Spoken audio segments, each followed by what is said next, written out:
Jai Gurudev. Welcome to our online education. How are you, my dear student? Fine. I am also fine.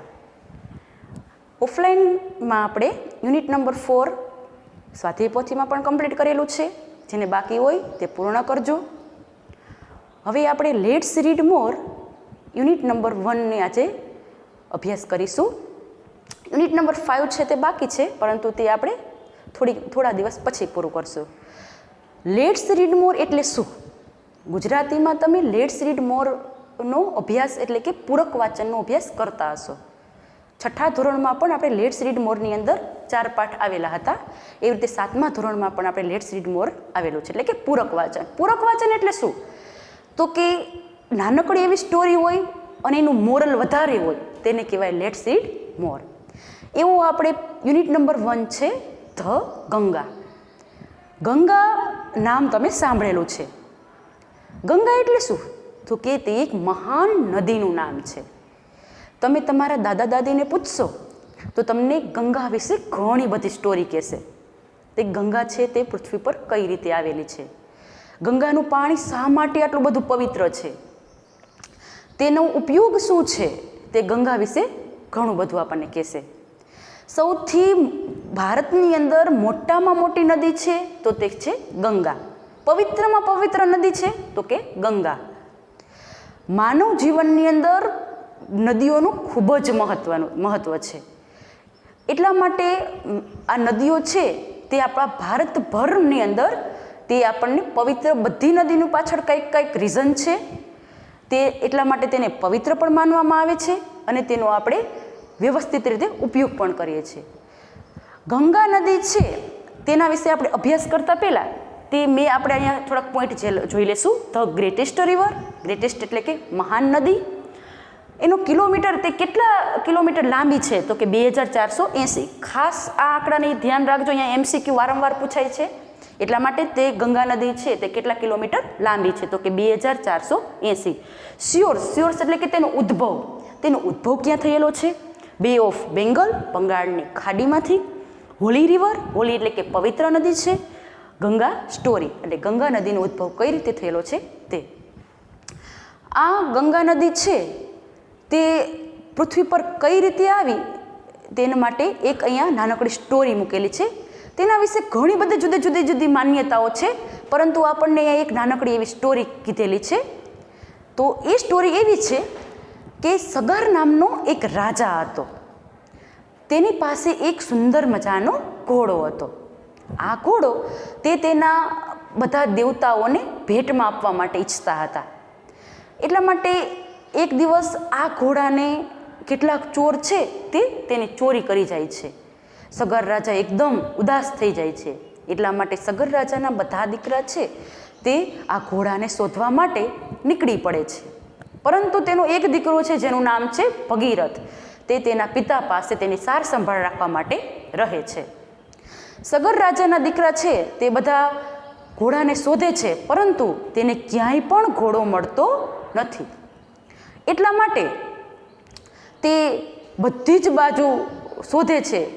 અચાનક તે દરિયા પાસે આવે છે અને ત્યાં એક ઊંડો એવો ખાડો ખોદે છે અને તે અંદર ઉતરે છે. તો એક મહાન સાધુ છે તે તેની તપસ્યા કરી રહ્યા હતા.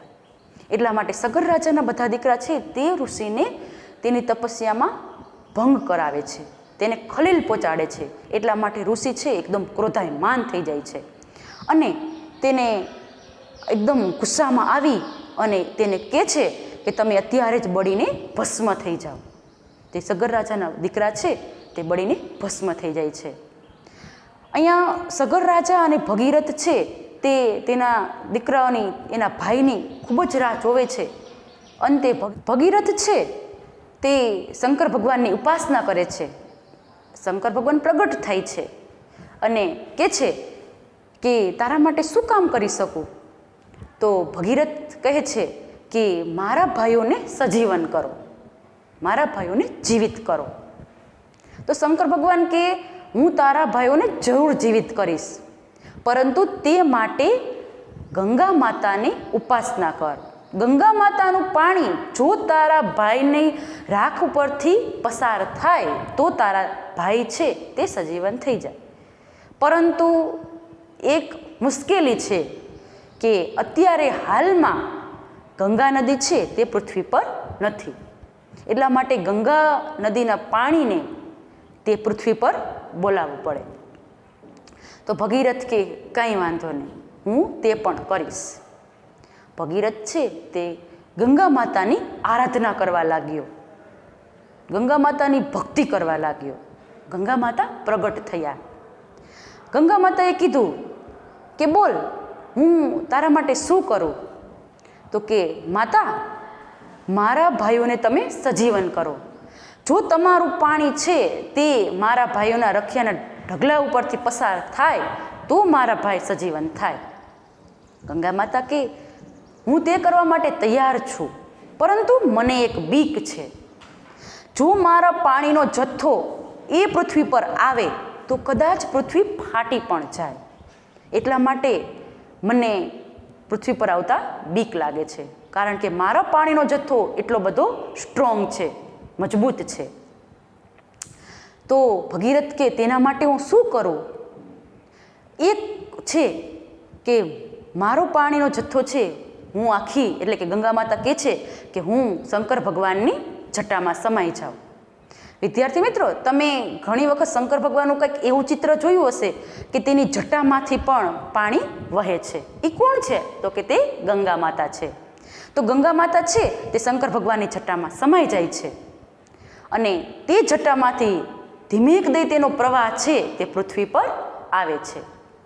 અને ગંગા માતા છે ત્યારથી આપણને પૃથ્વી પર મળ્યા છે. અને ભગીરથના ભાઈઓના રખિયાના ઢગલા ઉપરથી ગંગાનું પાણી છે તે પસાર થાય છે અને તરત જ તેના ભાઈઓ સજીવન થાય છે. એટલા માટે ગંગા નદીને બીજી એક નદી ભગીરથી તરીકે પણ ઓળખવામાં આવે છે. અહીંયા તમારે વારંવાર MCQ ક્વેશ્ચન આન્સર પૂછાય છે કે ગંગા નદીને બીજા કયા નામથી ઓળખવામાં આવે છે? તો કે ભગીરથી તરીકે પણ ઓળખવામાં આવે છે. આવી રીતે ગંગાનો સ્ત્રોત છે તે આપણને પૃથ્વી પર મળેલો છે. તો તે હિમાલયની ખાડીમાંથી વહે છે. 2480 કિલોમીટર જેટલો તે લાંબો છે. આના પાછળ હજી બીજા ઘણી બધી સ્ટોરી છે, તે તમે તમારા મમ્મી પપ્પા પાસે, દાદા દાદી પાસે હજી પણ જાણી શકો છો. અને ગંગા નદીનું પાણી આટલું પવિત્ર, આ આપણને એક ભગવાનના એના જટામાંથી મળેલું છે, તે એક માતા છે, એટલા માટે આપણે એને પવિત્ર માનીએ છીએ. અને બીજું કે આપણે ગમે તે આપણા ઘરમાં કંઈક નવીન કાર્ય કરતા હોય, આપણો ઘરમાં આપણે રહેવા આવતા હોય તો પણ ગંગા નદીનું પાણી છે તે બધે ઉપયોગી થાય છે. બીજું, તમારા દાદા પાસેથી, દાદી પાસેથી એ પણ તમને જાણવા મળશે કે ગમે કોઈ વ્યક્તિનું મૃત્યુ થયેલું હોય તો તેને પણ ગંગા નદીનું પાણી પીવડાવવામાં આવે છે. એટલા માટે ગંગાનું પાણી છે તે ખૂબ જ પવિત્ર માનવામાં આવે છે. હવે તમે આ ગંગા નદી કઈ રીતે પૃથ્વી પર આવી તે તમે સાંભળ્યું ને? હવે આપણી આ સ્ટોરીને મેં તમને ગુજરાતીમાં કીધી, આવી રીતે હવે આપણને હજી આનથી પણ સહેલી થવા માટે હું તમને એક ચિત્ર દ્વારા સંભળાવીશ, એટલે કે આખી સ્ટોરી આપણે શીખીશું. Prose 1. The Ganga. Rivers are the lifeline for the mankind. નદીઓ માનવ જાતિ માટે જીવાદોરી છે. There are many great rivers in our country, India. આપણા દેશ ભારતમાં ઘણી મોટી નદીઓ છે. The Ganga is the most important and the greatest river among them. તે સૌમાં ગંગા સૌથી મહત્વની અને સૌથી મોટી નદી છે. The Ganga is 2,480 kilometers long. Ganga 2,480 kilometre લાંબી છે. The source of the Ganga is in the Himalayan mountains. ગંગાનું ઉગમ સ્થાન હિમાલય પર્વતોમાં છે. It comes down through the hills and flows into the Bay of Bengal. તે પર્વતોમાંથી નીચે ઉતરીને બંગાળની ખાડીમાં વહે છે. The Ganga is a Holi river. Ganga એક પવિત્ર નદી છે. There are many stories of how the river Ganga came down to the earth. Ganga પૃથ્વી પર કઈ રીતે આવી તેના વિશે ઘણી વાર્તાઓ છે. Would you like to know one of them? તમારે તેમાંની એક વાર્તા જાણવી છે? Long ago there was a king. ઘણા સમય પહેલા એક રાજા હતો. His name was સાગર. તેનું નામ સાગર હતું. He had a beautiful horse. તેની પાસે એક સુંદર ઘોડો હતો. He wanted to give his horse as a present to the gods. તે તેનો ઘોડો દેવોને ભેટ તરીકે આપવા માંગતો હતો. One day a thief took away the horse. એક દિવસ એક ચોર ઘોડો લઈ ગયો. The king was very unhappy. રાજા ખૂબ દુઃખી થઈ ગયો. He sent all his sons to search for it. તેણે તેના બધા પુત્રોને તેની શોધમાં મોકલ્યા. But he asked one of his sons named Bhagirath to stay with him. પણ તેણે ભગીરથ નામના તેના પુત્રને તેની સાથે રહેવા કહ્યું. Sagar's son searched the horse all over the land, but they could not find it anywhere. સગરના પુત્રોએ ધરતી પર બધે જ ઘોડાને શોધ્યો, પણ તેમને તે ક્યાંય મળ્યો નહીં. So they decided to search it inside the earth. તેથી તેઓએ પૃથ્વીની અંદર તેને શોધવાનું નક્કી કર્યું. They dug a deep, deep hole. તેમણે ખૂબ ઊંડો ખાડો ખોદ્યો. At last they came to a great sea. અંતે તેઓ એક વિશાળ સમુદ્ર સુધી પહોંચ્યા. There they saw a very old man. ત્યાં તેમણે એક વૃદ્ધ માણસ જોયો. Sagar's sons disturbed that old man. સગરના પુત્રોએ તે વૃદ્ધ માણસને ખલેલ પહોંચાડી. So he became very angry. તેથી તે ખૂબ ક્રોધિત થયો. He became so angry that he burned Sagar's all son to ashes. તે એટલો બધો ક્રોધિત થયો કે તેણે સગરના બધા જ પુત્રોને બાળીને રાખ કરી દીધા. Now only the water of the Ganga could give them a new life. હવે ફક્ત ગંગાનું પાણી તેમને નવું જીવન આપી શકે. But at that time the Ganga was not on the earth. She was in the heaven. પણ તે સમયે ગંગા પૃથ્વી પર નહોતી, તે સ્વર્ગમાં હતી. Bhagirath was alone at home. ભગીરથ ઘરે એકલો હતો. He prayed to the river Ganga to come down on the earth and bring his brothers to life again. તેણે ગંગાને પૃથ્વી પર આવી તેના ભાઈઓને ફરીથી જીવિત કરવા પ્રાર્થના કરી. The Ganga was happy to be on the earth, but she was afraid that her fall from heaven to earth would break the earth.